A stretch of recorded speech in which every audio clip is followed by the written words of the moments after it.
Selamat berjumpa kembali. Saya akan menjelaskan kali ini, kemarin saya sudah menjelaskan tentang analisis keuangan untuk bisnis yang sifatnya single product atau produk tunggal ya. Nah, pada kesempatan ini saya akan menjelaskan bagaimana kalau kita punya banyak produk, multi produk. Dan multi produk itu bisa berupa kayak kalau kemarin saya beri contoh itu, produk makanan ya. Jadi biaya operasional, biaya variabelnya dihitung dari semua bahan yang diperlukan. Bagaimana kalau itu produk bukan makanan, misalnya contohnya aja ya, atau sudah jadi kalian nggak membuat tapi beli jadi. Misalnya kalian beli, keripik-keripikan gitu ya, yang satu bal besar sekali, itu kalau yang murah itu ada di dekat rumah saya, di dekat mana, itu Ngasem itu ya. Nah, sukses, toko sukses. Nah, itu silakan kalau kalian mau usaha itu silahkan. Jadi, kalian mau jual camilan gitu ya, camilan yang itu satu bal itu besar, kemudian kalian kemas dengan kemasan yang kecil-kecil. Itu enggak, eee, se kan kalian nggak bikin kan itu, tapi menjual kembali, mengemas ulang dalam bentuk kemasan yang kecil, itu bisa. Nah, itu tentunya kalian nggak perlu untuk menghitung jumlah tepungnya, jumlah minyak, jumlah, perlengkapan masak dan sebagainya, kalian nggak perlu itu. Tetapi kalian punya HPP. HPP itu harga pokok pembelian. Kalian kulaannya berapa bahasa Jawanya gitu ya. Belinya itu berapa. Satu bal, katakanlah satu bal itu 100.000. 100.000 itu nanti akan bisa menjadi 20 plastik misalnya gitu. Nah, berarti satu plastiknya HPP-nya itu 5.000. Kemudian nanti itu sudah termasuk plastiknya, sudah termasuk ketika, untuk misalnya labelnya dan sebagainya. Nah, itu yang dinamakan HPP. Saya akan tunjukkan di sini bagaimana kalau kalian punya jual camilan itu banyak gitu ya. Jadi nggak cuma satu camilan. Kan ada yang jual, ada ceriping, ada makaroni. Boleh silahkan itu kalau kalian mau buat wirausaha besok, itu silahkan juga. Jadi nggak harus membuat ya. Kalian menjual kembali itu boleh. Jual itu makanan camilan. Jual apa lagi, baju tidur, baju kuliah, boleh silahkan. Nah, itu saya akan tunjukkan di sini, ya, untuk bagaimana menghitung dari proposal yang seharusnya kalian, masukkan di dalam perhitungan, supaya nantinya bisa match atau ngertilah gambaran produksi itu seperti apa. Nah, saya akan jelaskan kembali seperti kemarin sama biaya tetapnya. Saya ini ambil contoh satu toko fashion lah gitu ya. Satu kios lah, kios fashion yang itu kios kecil mungkin bertempat di, atau mungkin kalau kalian pernah ke mall sebelum pandemi itu setiap kali itu selalu ada yang jual batik, jual, sesuatu lagi di selasar mall gitu ya. Nah, saya ambil contoh seperti itulah, gitu ya. Saya ambil 2 orang pegawai, masing-masing UMR-nya 1,8 begitu. Jadi untuk 2 orang, gaji pegawainya ini 36 ini. Kemudian sewa tempat karena itu di mall tentunya cukup mahal ya, 3 juta itu per bulan, ini semuanya per bulan, oke. Kemudian ada biaya listriknya, kemudian ada maintenance-nya, maintenance itu termasuk nanti biaya kebersihan, biaya parkir, dan sebagainya. Kalau di mall tentunya kan parkir langganan ya, itu termasuk di situ. Total biayanya sekian, itu yang harus keluar, itu wajib keluar.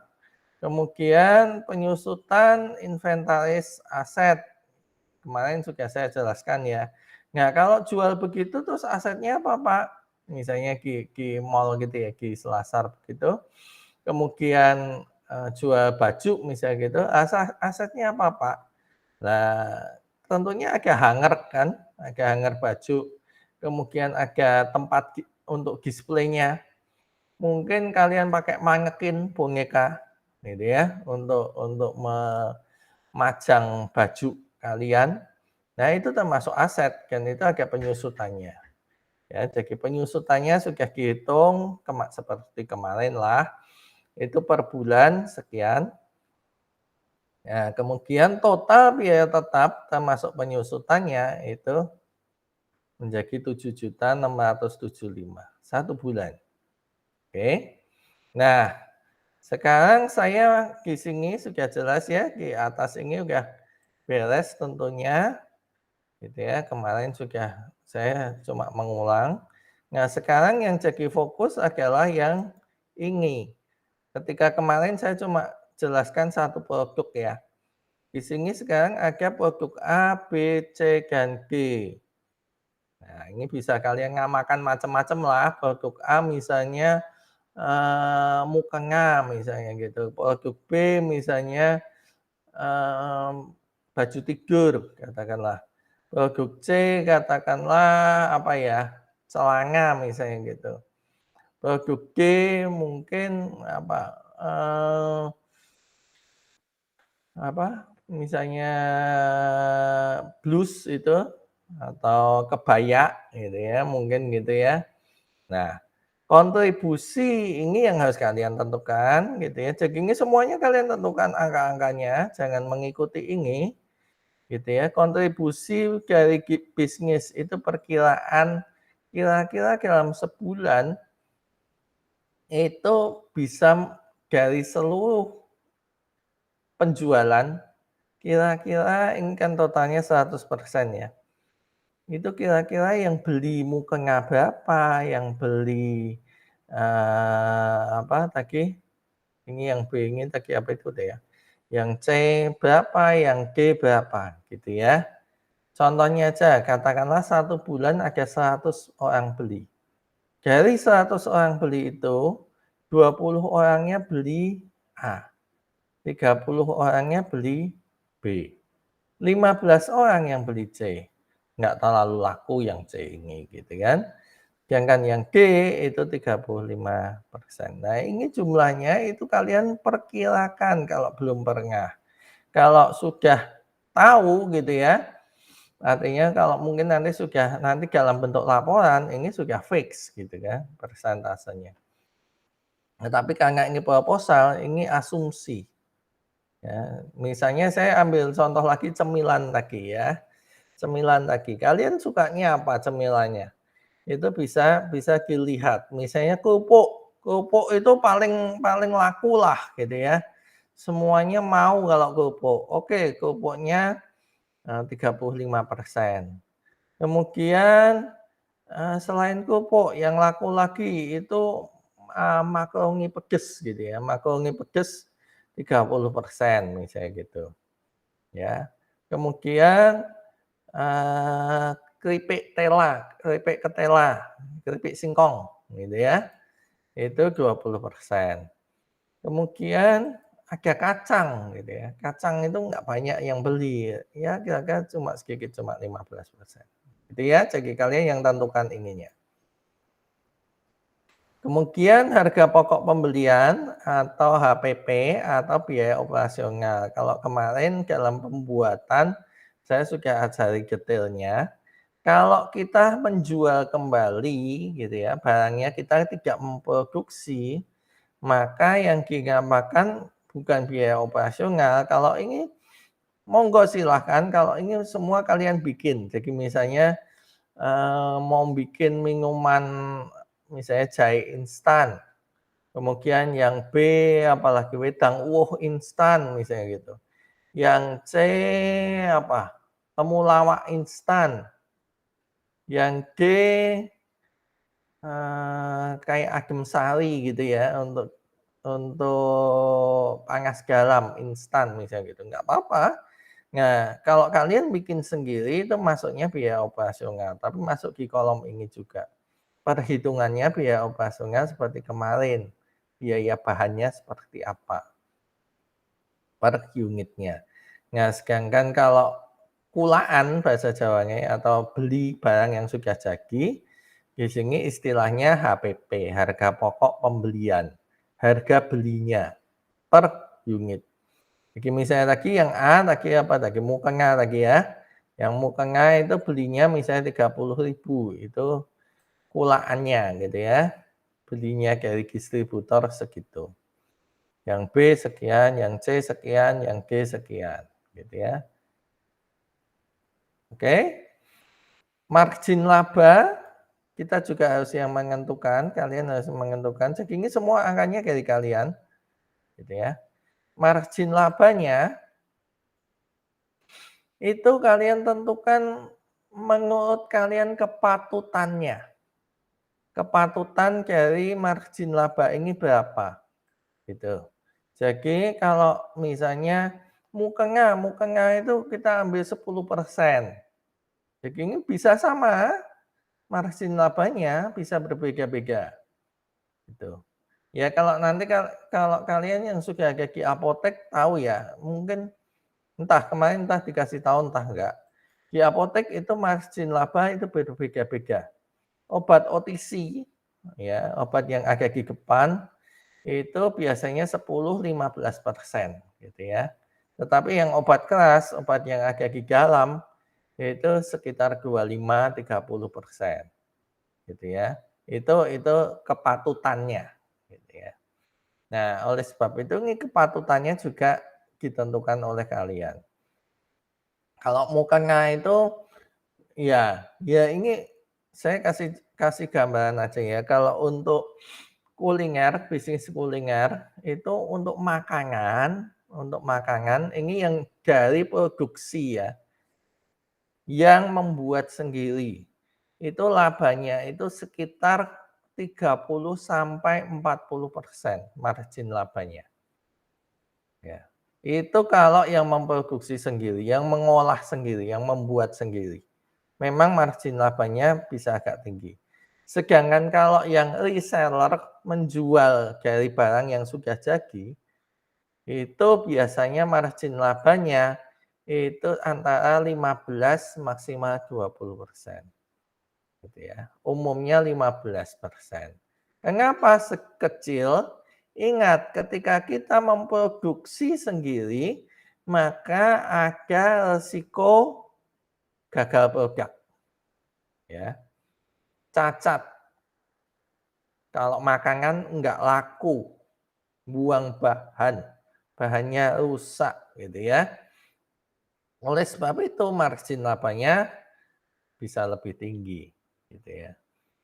Jadi belum tentu margin labanya tinggi itu, untung gitu ya, belum tentu itu. Margin laba tinggi itu karena resikonya juga besar.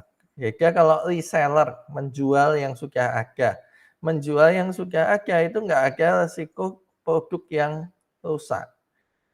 Kamu membeli produk, kamu membeli barang itu dalam kondisi yang baik tentunya, ya kan? Nah, oleh sebab itu enggak ada resiko gagal produk. Yang margin laba ini ditentukan sendiri. Kemudian harga jualnya itu adalah HPP tadi, harga pokok pembelian atau biaya operasionalnya, ditambah dengan margin labanya, gitu ya. HPP tambah HPP kali margin laba. Oke, sampai sini diharapkan sudah bisa dimengerti. Jadi ini adalah penambahan HPP dengan margin labanya. 45.000 margin laba 15%, harga jualnya jadi sekian. Nah, ini yang kalian harus tentukan. Jadi menentukan margin laba, kemudian setelah itu harga jualnya itu otomatis dihitung dari margin yang akan kalian capai. 27.000 marginnya 20%, jadi 32.400. Iya. Nah, setelah ketemu harga jualnya, maka laba kotor per unitnya itu juga hasil perhitungan juga. Laba kotor per unit adalah harga jual dikurangi HPP-nya. Ya, jadi ini sebenarnya laba kotor per unit ini sama dengan marginnya. Ya. Ini kenapa dikatakan kotor?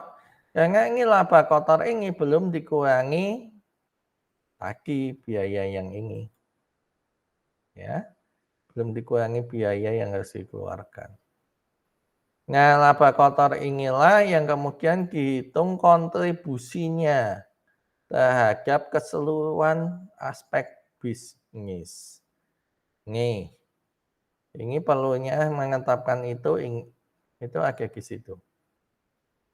Kalau ini enggak kita tetapkan atau ini totalnya harus 100% ya, seberapa banyak produknya.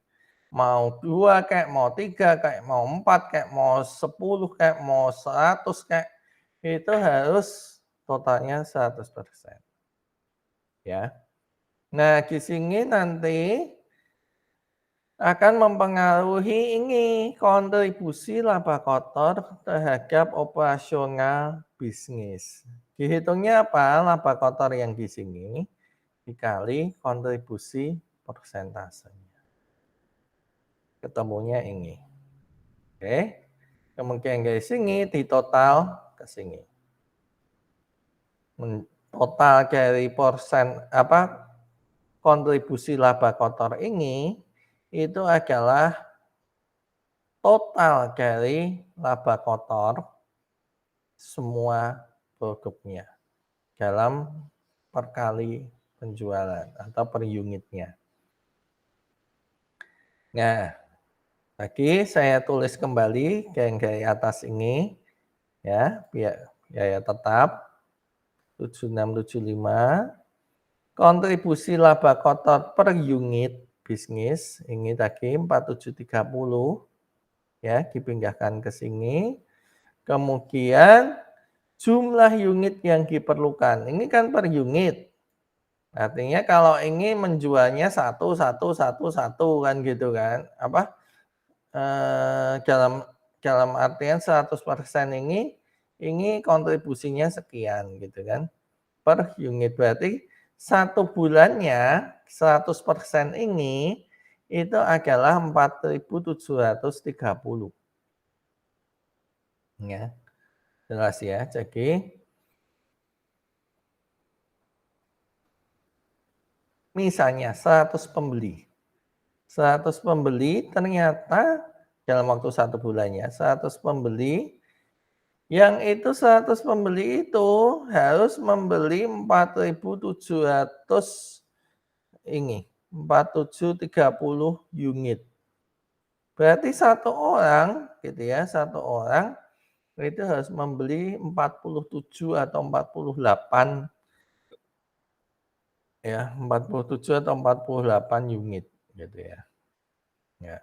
Mungkin nggak beli sekali, mungkin tiap minggu dia beli, misalnya waktu jalan-jalan ke mall gitu ya. Nah, itu contohnya begitu. Jadi ini total unitnya yang harus dijual per bulan. Nah, total unit per bulannya ini, nah ini nanti total kontribusi laba ini berapa unit? Ya, berapa unitnya itu dihitung dari 7675 dibagi 4.730.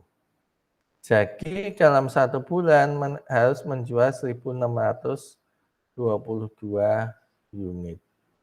Total unit inilah yang diperlukan untuk menutup biaya tetap, gitu ya.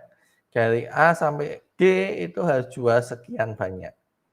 Nah, kalau ditanya, lah terus A-nya jual berapa, B-nya jual berapa, C-nya jual berapa, G-nya jual berapa, Ini perhitungannya. Inilah yang dinamakan BEP per produk. Kalau ini kan BEP total dari semua unit bisnisnya. BEP-nya 1.622 itu untuk semua unit usahanya, semua produk gitu ya.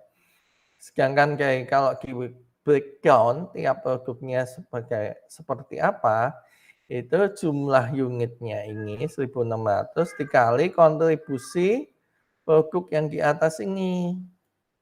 Ya. Jadi per bulan produk A kita harus menjual 325, ini dibulatkan ya. Yang B 487, yang C 244, dan yang D 569. Ini BEP per produk. Ya. Jadi BEP per produknya inilah yang menjadi patokan suatu unit bisnis. Kalau nggak nyampe sekian, gitu ya, itu berarti rugi. Pertanyaannya, Pak, gimana kalau ini ternyata dalam waktu berjalan ini cuma laku 320, Pak, gitu ya. Nah, harus dihitung. Nggak bisa kalau kita bilang 320 terus kesimpulannya nggak untung, belum tentu, gitu ya. Kenapa? Ini nggak cuma single produk, ini masih ada produk B, produk C, produk D. Katakanlah, saya contoh, ternyata ini meleset Pak, bulan ini cuma laku 400 Pak. Yang ini cuma laku 320 Pak, rugi dong kita. Ya, belum tentu. Ya, karena apa? Misalnya ini tiba-tiba lakunya 560. Kemudian di sini lakunya katakanlah yang harusnya 244 jadi 420 misalnya gitu. Ini untung enggak?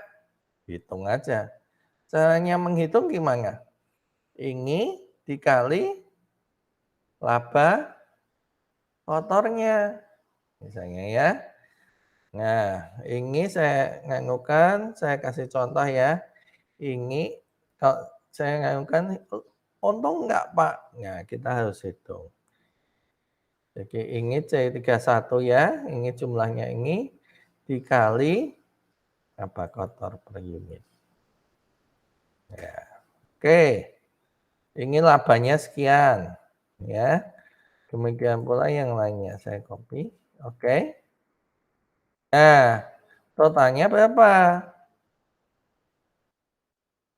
Lalu kita nanti bisa menyimpulkan untung atau rugi. Oke, totalnya ternyata 8.488. Sedangkan biaya tetapnya totalnya 7.675. Untung dong Masian, ya kan?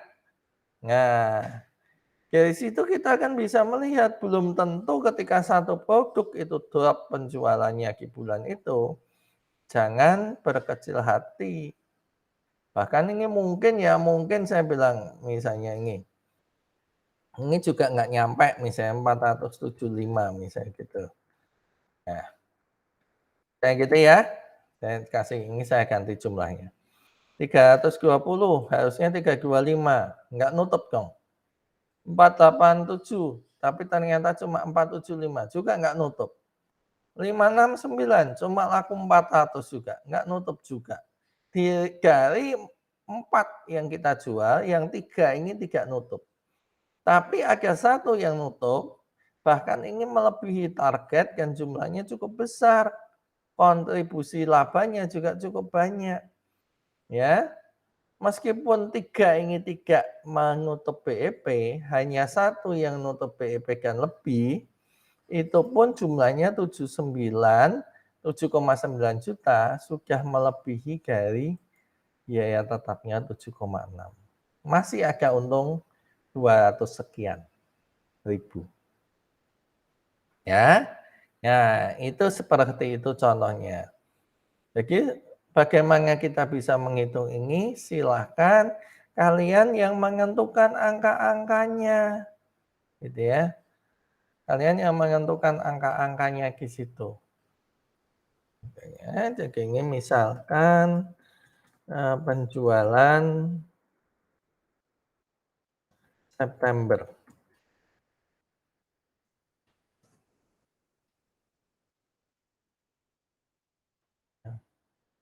Misalkan penjualan September itu sekian. Ini labanya yang didapatkan sekian. Simpulannya masih untung. Berapa untungnya? Nah, kalau mau hitung ini dikurangi ini, ya tetap, ya kan? Ya masih untung 239. Oke, begitu ya. Jadi, ini tambahan yang kedua untuk perhitungan bisnis plan-nya. Saya harap kalian sudah lebih jelas dan nantinya saya harapkan kalian juga bisa memahami ini dan mengaplikasikannya di dalam proposal dan sekaligus saya beritahukan bahwa untuk supaya sekarang saya melihat, saya mengevaluasi ya dari kalian nggak bertanya dengan apa yang kemarin saya sampaikan, nggak ada pertanyaan, tetapi kemudian dari beberapa mahasiswa yang konsultasi masalah, perhitungan di dalam proposal, khususnya untuk yang KWU dan Kopma itu saya melihat kalian ternyata belum paham. Oleh sebab itu nanti untuk kewirausahaan di minggu kedua Oktober ya, minggu kedua Oktober, saya akan adakan ujian, ya. Ujiannya open book, masing-masing nanti kalian mengisi data keuangan dari dan menganalisis keuangannya dari, proyek usaha kalian, sedangkan nanti proposalnya, dikumpulkan, gitu ya. Jadi nggak usah presentasi proposalnya. Proposalnya dikumpulkan, saya ubah presentasinya dengan saya akan berikan, spreadsheet yang harus kalian isi, gitu ya, yang harus kalian hitung berapa yang diperlukan untuk BEP, untuk, ROI dan sebagainya, gitu ya. Oke, kalau demikian saya harapkan kalian bisa memahami dan jelas untuk materi ini. Terima kasih, sampai berjumpa kembali.